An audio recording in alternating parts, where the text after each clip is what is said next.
रूप 14 की कहानी। प्राचीन समय में रत्तिदेव नामक राजा था।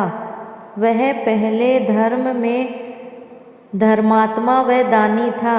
उसी पूर्व कर्म से इस जन्म में भी राजा ने दान आदि देकर सत्य कार्य किए। जब उसका अंत समय आया तब यमराज के दूत उन्हें लेने आए। बार बार राजा को लाल आंखें निकालकर कह रहे थे, राजन नरक में चलो, तुम्हें वहीं चलना पड़ेगा।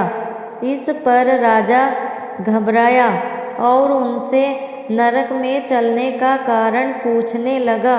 यम के दूतों ने कहा, राजन आपने जो दान पुण्य किए हैं उसे तो अखिल विश्व जानता है, किंतु पाप को केवल भगवान और धर्मराज ही जानते हैं। राजा बोले, उस पाप को मुझे भी बताओ जिससे उसका निवारण कर सकूं।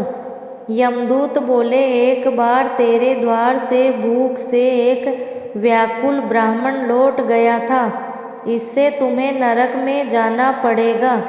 यह सुन राजा ने यमदूतों से विनती की कि मेरी मृत्यु के बाद स्वयं ही मेरी आयु 1 साल बढ़ा दी जाए।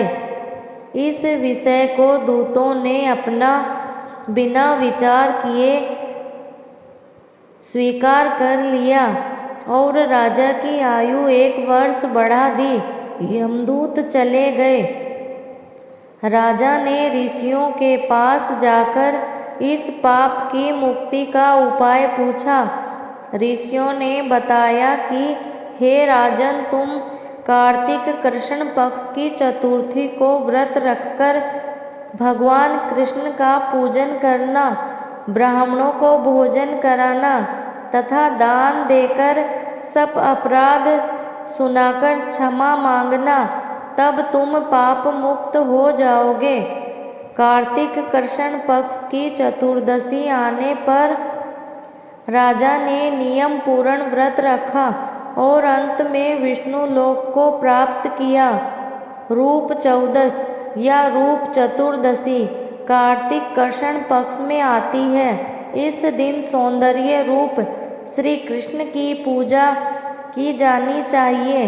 इस चतुर्दशी को लोग व्रत भी रखते हैं। ऐसा करने से भगवान सुंदरता देते हैं। इस दिन नरक चतुर्दशी का व्रत भी रखा जाता है। बोलो श्री कृष्ण भगवान की जय।